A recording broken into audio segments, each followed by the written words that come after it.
Far from the banks of the holy Ganga, thousands of miles from the ancient lands of India, the rivers of Boston witness a ceremony that has flowed through generations, transcending time and space. This is Chhath Puja, a sacred ritual from Sanatana Dharma, an age-old tradition of the Hindu faith, woven deeply into the cultural tapestry of our people.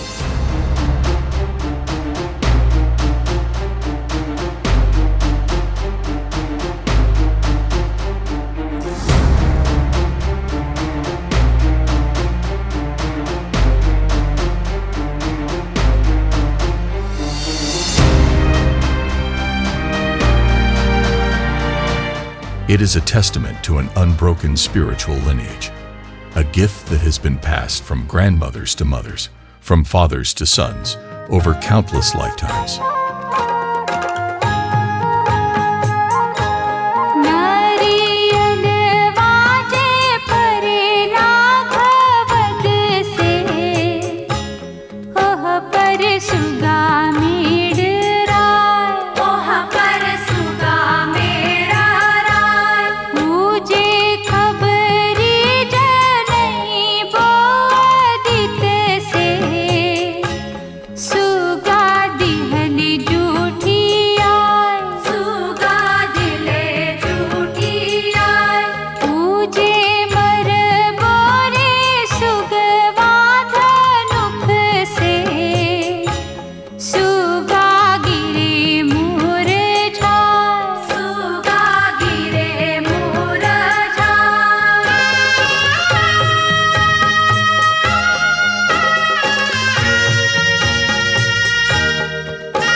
As children, we watched our grandmothers on the riverbanks of our village, their faces bathed in the light of the setting sun, immersed in a sacred moment of devotion. Their gentle hands, wrinkled and worn by time, taught us the wisdom embedded in our rituals, imparting lessons that would guide us through our lives.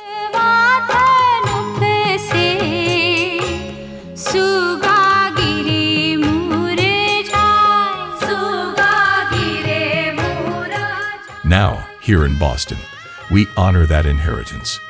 These traditional seeds, planted in our childhood, have blossomed into a resilient faith that connects us across oceans and eras.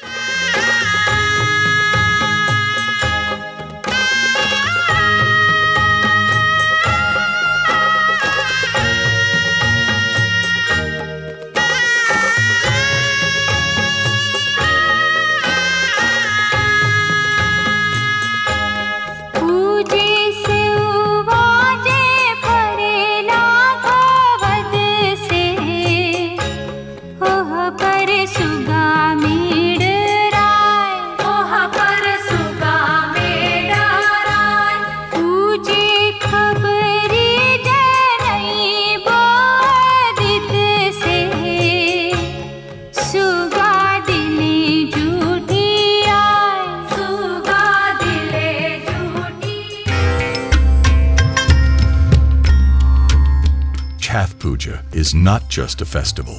It is a pilgrimage of the soul, a celebration of gratitude, purity, and the harmony between humankind and nature.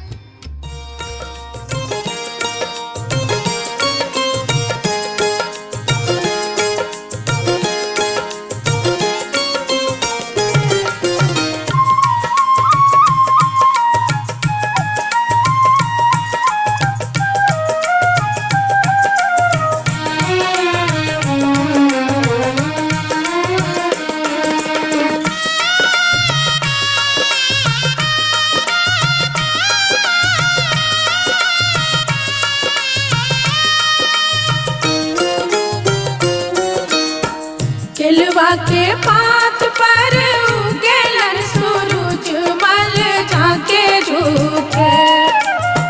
केलवा के पात पर उगेलन सूरज मल झाके झुके। करेलू छठ बरतिया से झाके झुके।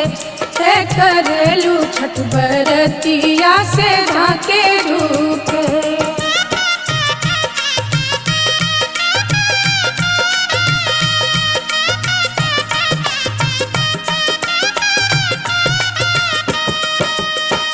हम तो से पूछी बरतिया है बरतिया से केकरा लागी। हम तो से पूछी बरतिया है बरतिया से केकरा लागी। करेलू छठ बरतिया से केकरा लागी। करेलू छठ बरतिया से केकरा लागी।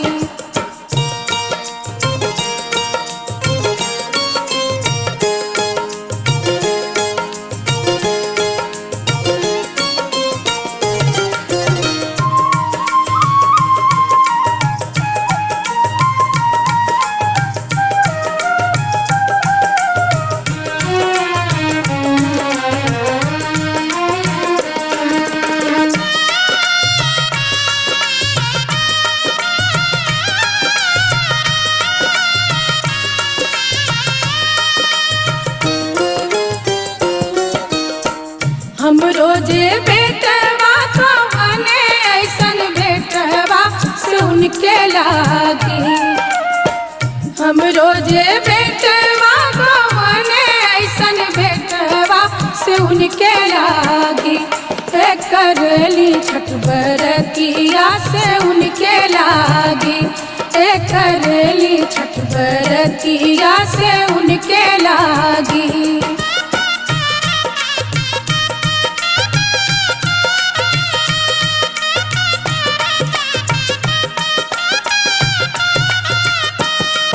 अमरूदिया के पात पर उगेलन सूरज मल झाके झुके।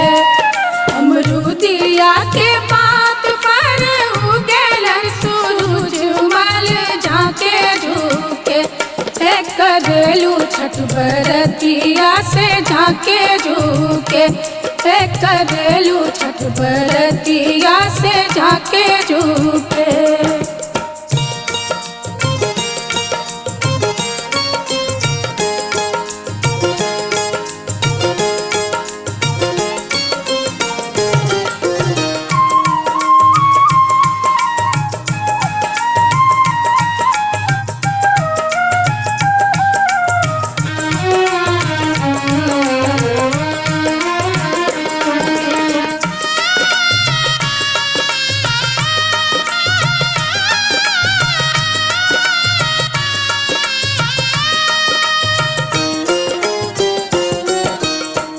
हम तो से पूछी बरतिया है बरतिया से केकरा लागी।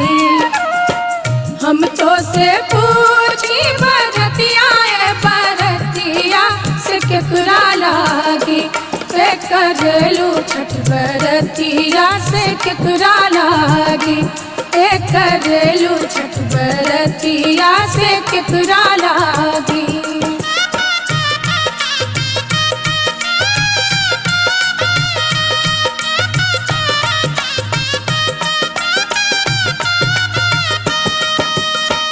हम रोजे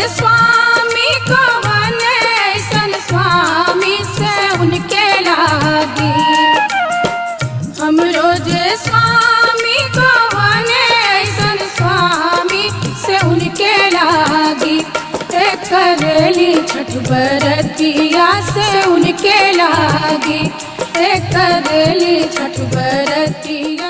In this ceremony, we turn to the sun, our eternal source of life and energy. The sun is the silent witness to our joys, our sorrows, our endless cycle of life. He who gives without expectation, nourishing our lands, our bodies, our spirits.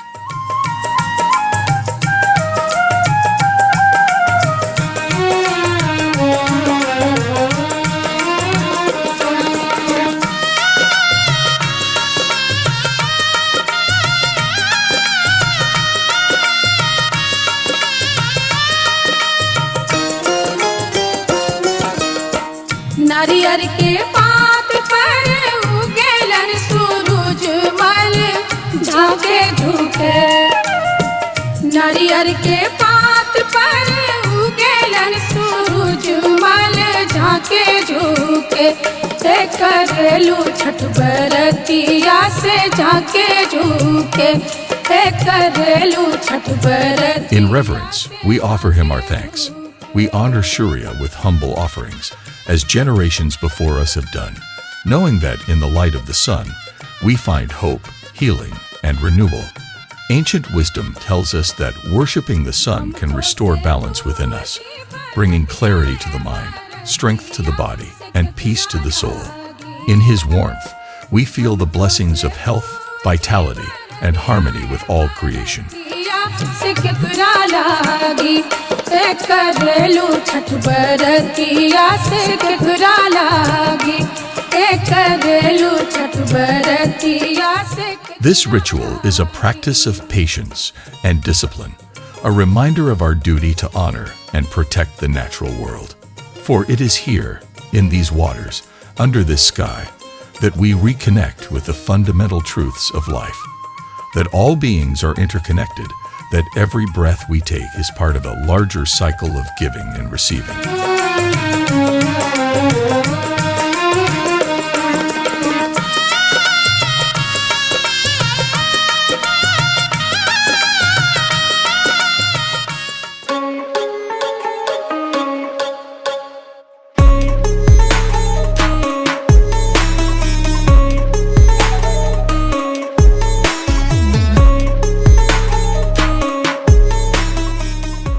For the younger generation, Chhath Puja is an introduction to their roots, a call to remember where they come from, and a bridge to carry their heritage forward.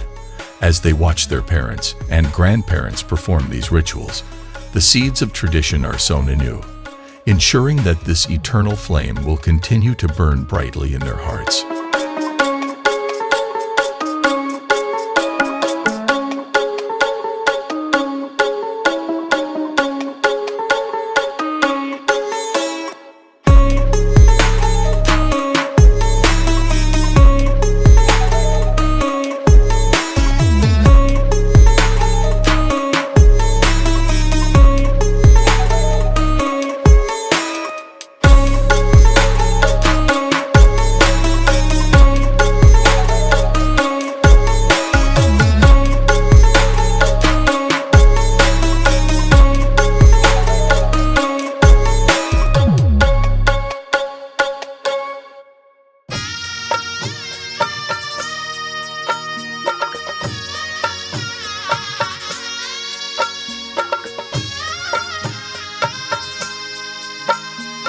In this land, thousands of miles away from home, we stand together, facing the sun with folded hands, honoring the timeless truths of Sanatana Dharma.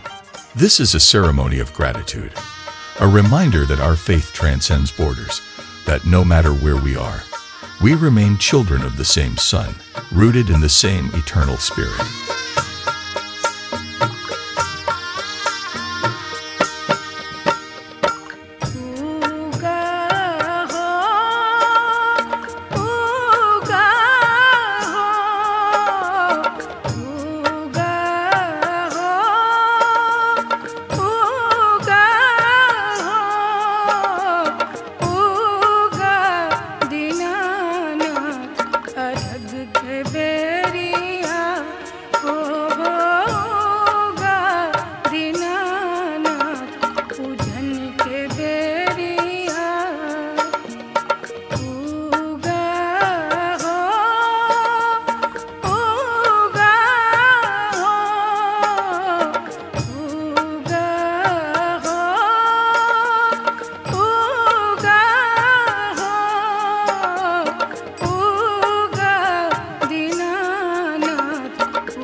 भैया ठाड़ बीचे दार मांगत तयवा पूजन के बेरिया हो मांगत तयवा पूजन के बेरिया।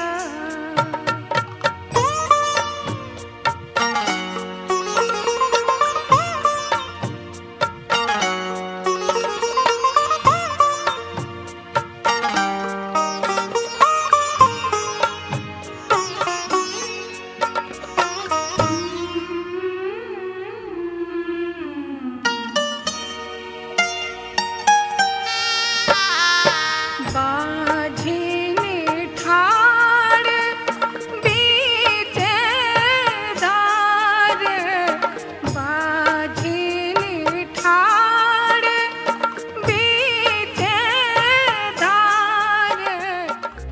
In Chath, we find healing for the soul, a moment of unity, a celebration of life itself.